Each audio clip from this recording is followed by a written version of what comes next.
नमस्ते छात्रों, मैं प्राध्यापक चंद्रकांत जाधव चंद्रभागा भाई यलगुलार प्रशाल उच्च माध्यमिक विद्यालय सोलापुर 12वीं युवक भारती हिंदी पाठ्यपुस्तक पाठ क्रमांक 5A उरुंद के धोए उसका अगला भाग यानी भाग क्रमांक 2 में हमें अगले पद्यांश को देखना है। पद्यांश इस तरह है। पहले पद्यांश में हमने कवि का परिचय, पाठ का परिचय, कवि के प्रमुख रचनाएं आदि बातों को देख लिया। अब इस वीडियो में हम लोग अन्य पद्यांश को देखना। पहला पद्यांश इस तरह यहाँ पर, फेर न हवे है कपट सो जो कीजे व्यापार, जैसे हांडी काट की चढ़े न दूजी बार। कवि कहते हैं कि व्यापार यानी लेन देन में हमें छल कपट का सहारा नहीं लेना चाहिए। एक बार छल कपट से काम ले तो दूसरी बार हम व्यापारी अथवा ग्राहक से लेन देन नहीं कर सकते।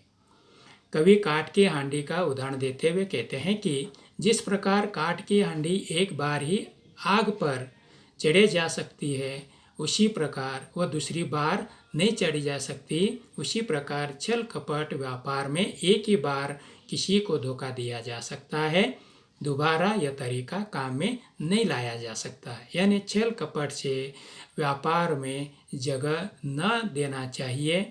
छल कपट से हम लोग ग्राहक या व्यापारी को बार बार फंसा नहीं सकते। जैसे काठ का हांडी आग पर एक ही बार चढ़ी जा सकती है, दोबारा वह जलकर खाक हो जाती, उसी प्रकार हम व्यापार में छल कपट को स्थान देना नहीं चाहिए, कवि का कहना है। अगले पद्यांश है, ऊंचे बैठे ना लहे गुण बिन बड़पन कोई, बैठो देवल शिखर पर वायस गरुड़ न होई। वायस यानी यहाँ पर कौवा। कवि ने यहाँ पर बता दिया है कि व्यक्ति के पास गुण होना ही चाहिए। व्यक्ति का बड़प्पन उसके आंतरिक गुणों पर निर्भर होता है। इसी को कवि यहाँ पर बता देते हैं। प्रस्तुत दोहों में कवि वृंदावन दास जी ने व्यक्ति अपने गुणों से महान बनता है, यह बात स्पष्ट की है। कवि कहते हैं कि सिर्फ ऊंचे स्थान पर बैठने मात्र से ही अच्छे गुणों से रहित बिना गुणों वाला अपात्र ऐसा कोई भी व्यक्ति बड़ा नहीं बन जाता, क्योंकि व्यक्ति को बड़प्पन उसके गुणों से ही आता है। मनुष्य के गुण ही मनुष्य को महान बनाते हैं। किसी मंदिर के ऊपरी शिखर पर बैठने मात्र से कौवा गरुड़ नहीं बन जाता, ठीक उसी प्रकार केवल ऊंचे पद प्रतिष्ठा मनुष्य को बड़ा नहीं बनाती, बल्कि मनुष्य को उसके आंतरिक गुण ही उसे बड़ा बनाते हैं। मनुष्य के पास आंतरिक गुण होने चाहिए, आंतरिक गुणों वाला व्यक्ति बड़ा बनता है। ऊंचे पद पर बैठने मात्र से कोई भी बड़ा बनता नहीं है, ये बात कवि ने यहाँ पर बता दिया है। अगला पद्यांश है, आप अपनी किताब में देख सकते हैं। उद्यमा कबुना छाड़िए पर आशा के मोद, गागरी कैसे फोरिए उन्हें देखी पयोद। कवि ने यहाँ पर हमें बता दिया है। आप इन पद्यांश के द्वारा कवि ये बताना चाहते हैं कि प्रस्तुत पद्यांश में कवि वृंदावन दास जी ने मनुष्य को पुरुषार्थ करने की प्रेरणा दी है। कवि वृंदावन दास जी कहते हैं कि किसी दूसरे के भरोसे बैठकर मनुष्य को पुरुषार्थ यानी मेहनत करना नहीं छोड़ना चाहिए। अपने किसी कार्य को किसी दूसरे के भरोसे छोड़ देना बिल्कुल उचित नहीं है, यह बुद्धिमानी नहीं है। मनुष्य को अपने कार्य स्वयं ही करना चाहिए। जैसे बादलों को घिरा हुआ देखकर अब बादल पानी बरसाएंगे, ऐसी अपेक्षा करके अपना पानी से भरा घड़ा फोड़ देना कोई बुद्धिमानी नहीं है। उसी प्रकार किसी दूसरे के भरोसे बैठकर केवल मेहनत करना छोड़ देना, यह भी तो बुद्धिमानी नहीं है। कवि यहाँ पर बता देना चाहते हैं कि आपको खुद ही पुरुषार्थ करना चाहिए, दूसरों के भरोसे रखकर कोई काम न करे। इसके लिए कवि ने यहाँ पर उदाहरण देकर समझा दिया कि बादलों से घिरे रहने के कारण अब बादल बरसेंगे, इस बात पर भरोसा रखकर आप अपने घड़ा अगर फोड़ देंगे पानी से भरा हुआ, तो यह बुद्धिमानी नहीं है, क्योंकि हमें हमेशा निरंतर काम करना चाहिए, यही हमारी बुद्धिमानी है। यानी दूसरों पर भरोसा रखकर काम करने में यह बुद्धिमानी कभी मानते नहीं है, यह बुद्धिमानी की बात नहीं है। हमें खुद ही मेहनत करना चाहिए, बात कभी यहाँ पर बता देना चाहते हैं। अगर आप लोग बादल बरसेंगे, इस बात को ध्यान में रखकर घड़ा अगर फोड़ देते हैं पानी से भरा हुआ, अगर बादल नहीं बरसेंगे तो जो पानी आपके पास था वो भी खत्म हो जाएगा। इसीलिए ऐसा बिल्कुल न करें, ये बात कवि यहाँ पर बताना चाहते हैं। अगला पद्यांश है, कछु कहीं नीच न छेड़िए, भलो नवा को संग, पाथर डारे कीच में, उछरी बिगाड़े अंग। कवि यहाँ पर बता देना चाहते हैं कि हम लोगों को किसी भी नीच व्यक्ति को छेड़ना उचित नहीं है, क्योंकि नीच व्यक्ति को छेड़ने से क्या होता है ये बात कवि यहाँ पर बता देना चाहते हैं। कवि वृंदावन दास जी कहते हैं कि नीच व्यक्ति से सावधान रहने की जरूरत है। कवि वृंदावन दास जी कहते हैं कि नीच व्यक्ति की संगति और नीच व्यक्ति को छेड़ना दोनों ही अच्छा नहीं है। नीच यानी बुरा व्यक्ति अर्थात दुष्ट व्यक्ति की संगति में रहना अच्छा नहीं होता, क्योंकि नीच व्यक्ति का साथ हमें भी भ्रष्ट और नष्ट कर देता है, और दुष्ट व्यक्ति को कुछ भला बुरा कह कर उसे छेड़ना भी अच्छा नहीं होता, क्योंकि जिस प्रकार कीचड़ में पत्थर फेंकने से वह कीचड़ हमारे ही शरीर पर उछल पड़ता है, हमें ही गंदा कर देता है, ठीक उसी प्रकार नीच व्यक्ति के साथ रहना अथवा उसे छेड़ना मानो स्वयं अपना नुकसान करने के बराबर है। कवि ने नीच व्यक्ति के साथ न रहने की और उसे ना छेड़ने की और उससे सावधान रहने की बात इस पद्यांश के द्वारा हमें बताना चाहते हैं। यानी बुरे लोगों से बचकर रहना ही उचित है। उनके संगति और उन्हें छेड़ना दोनों ही हमारे लिए हानिकारक हो सकते हैं, ये बात कवि यहाँ पर हमें बताना चाहते हैं। अगला पद्यांश है, जो पावे अति उच्च पद ताको पतन निदान, जो तपी तपी मध्यान, लव अस्त हो तो है भान। कवि इस पद्यांश के द्वारा हमें सावधान किया है।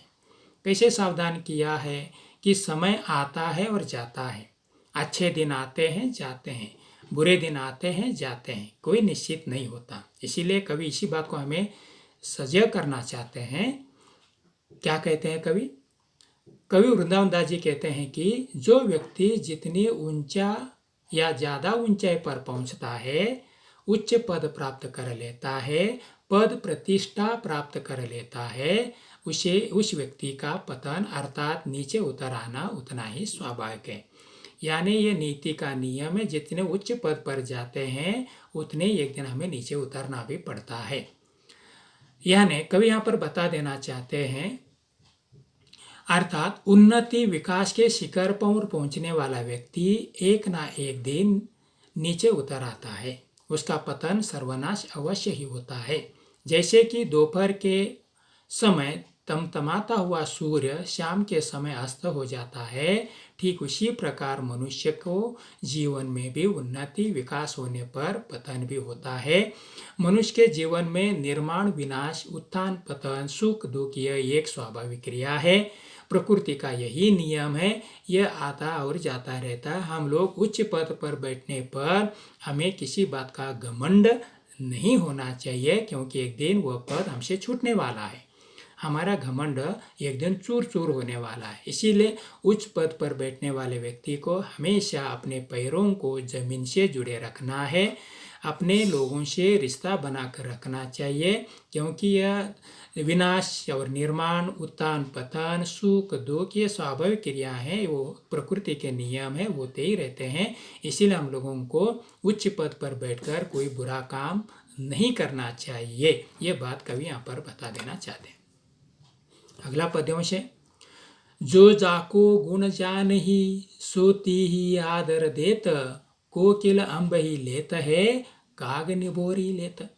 यहाँ पर कोकिल निबोरी नीम कड़वे नीम, आम यानी आम का फल, काग यानी कौवा। कवि क्या बता देना चाहते हैं? कवि वृंदावन दास जी कहते हैं कि कोई भी व्यक्ति अपने गुणों के आधार पर ही आदर सम्मान को प्राप्त होता है, अर्थात व्यक्ति के गुण ही सर्वश्रेष्ठ होते हैं, गुण ही हमें सम्मान प्राप्त कराते हैं। जैसे अपनी मधुर ध्वनि के कारण कोयल मीठे आम का चयन करती है और अपनी कर्कश ध्वनि के कारण कौवा निबोरी अर्थात कड़वे नीम के फल को चयन करता है। तात्पर्य यही है कि व्यक्ति अपने अपने गुण, स्वभाव और योग्यता के अनुसार आदर सम्मान को प्राप्त करता है। आदर और सम्मान यह कोई किसी को भी मिलने वाली बात नहीं है। यानी व्यक्ति के गुणों के आधार पर ही आदर और सम्मान मिलता है। इसीलिए यहाँ पर कौवा और कोकिल इन दोनों का उदाहरण देकर बता दिया। कोकिल की मधुर मीठे ध्वनि के कारण वह आम के फल को चयन करता है, चुनता है, लेकिन कौवा कर्कश ध्वनि के कारण उसे निबोरी यानी कड़वे नीम के फल को चयन करता है। इसीलिए व्यक्ति के गुणों से आदर और सम्मान दिलाते हैं। यह बात कवि यहाँ पर बता देते हैं।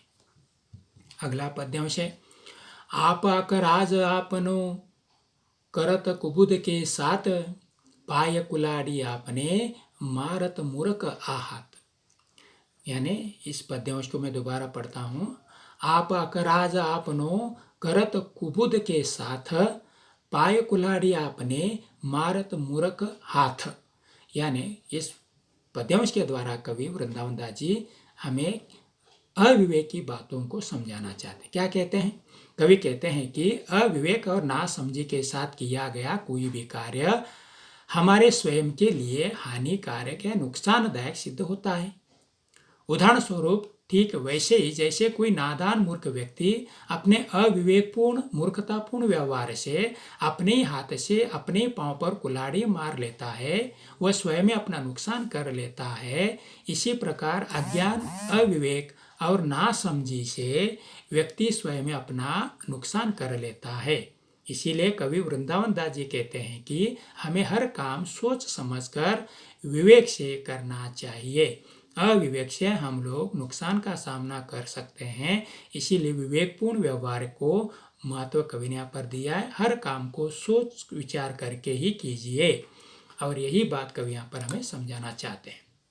अगला पद्यांश है, कूल कपूत जानो परे, लखी शुभ लक्षण गात, होनहार बीर बन के होत चिकने पात।